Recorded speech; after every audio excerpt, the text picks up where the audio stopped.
सभी को नमस्कार और सभी का स्वागत है आज के अष्टावक्र गीता के पाठ में। आज हम पढ़ रहे हैं 11वां अध्याय। 11वें अध्याय में श्री अष्टावक्र जी कहते हैं, भाव और अभाव रूपी विकार स्वाभाविक हैं और ये निश्चय जिस पुरुष को हो जाता है वो व्यक्ति विकार रहित दुख रहित होकर सुखपूर्वक शांति को प्राप्त हो जाता है। ईश्वर सबका सृष्टा है, सारी सृष्टि का रचयिता है, अन्य कोई नहीं है। ऐसा निश्चित करके जानने वाले की सभी आंतरिक इच्छाओं का नाश हो जाता है और वो शांत पुरुष सर्वत्र आसक्ति रहित हो जाता है। संपत्ति और विपत्ति प्रारब्ध वश आती हैं। ये निश्चय जिस पुरुष को हो जाता है वो संतोष और निरंतर संयमित इंद्रियों से युक्त हो जाता है। वो न इच्छा करता है न शोक करता है। दुख सुख जन्म मृत्यु प्रारब्धवश हैं, ऐसा निश्चित रूप से जानने वाला, फल की इच्छा न रखने वाला, सरलता से कर्म करते हुए कभी उनसे लिप्त नहीं होता है। वो समझता है कि चिंता से ही दुख उत्पन्न होते हैं, अन्य किसी कारण से नहीं। और इस प्रकार से निश्चित रूप से जानने वाला व्यक्ति चिंता से रहित होकर सुखी शांत और सभी इच्छाओं से मुक्त हो जाता है।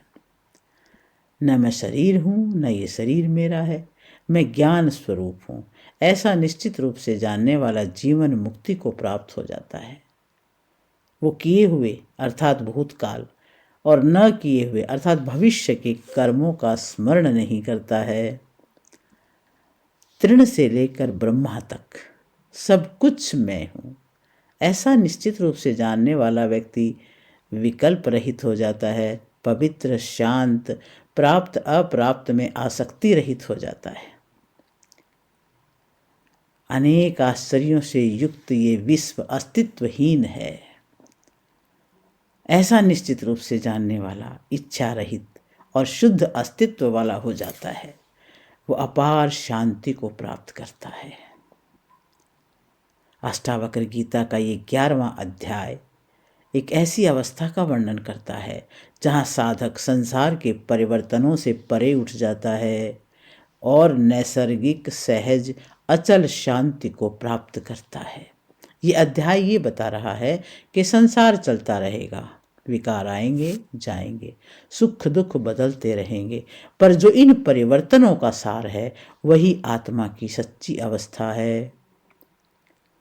जो ये समझ लेता है कि सृष्टि स्थिति और प्रलय ये सब प्रकृति के स्वाभाविक विकार हैं, वो विकार रहित और दुख रहित हो जाता है, क्योंकि वो जान लेता है कि परिवर्तन संसार का नियम है। जब साधक ये समझ लेता है कि कर्म संसार और घटनाओं का वास्तविक कर्ता परमात्मा ही है, तब उसकी आंतरिक इच्छाएं स्वतः मिट जाती हैं। ऐसा व्यक्ति हर परिस्थिति में आसक्ति से रहित हो जाता है।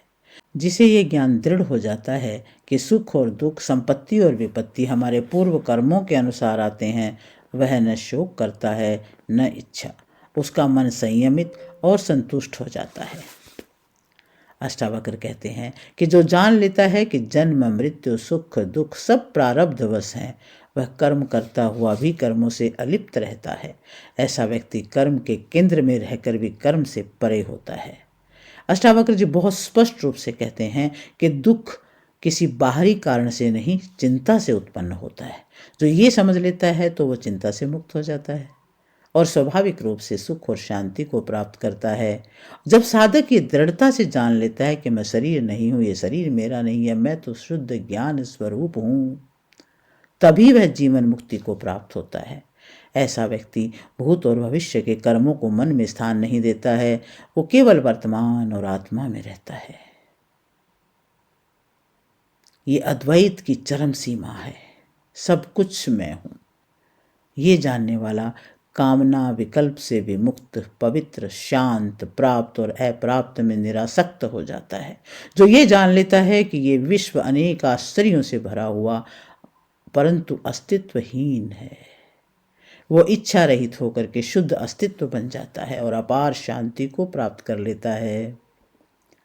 अष्टावक्र गीता का 11वां अध्याय हमें ये सिखाता है कि शांति किसी परिस्थिति में नहीं, परिस्थितियों की समझ में है।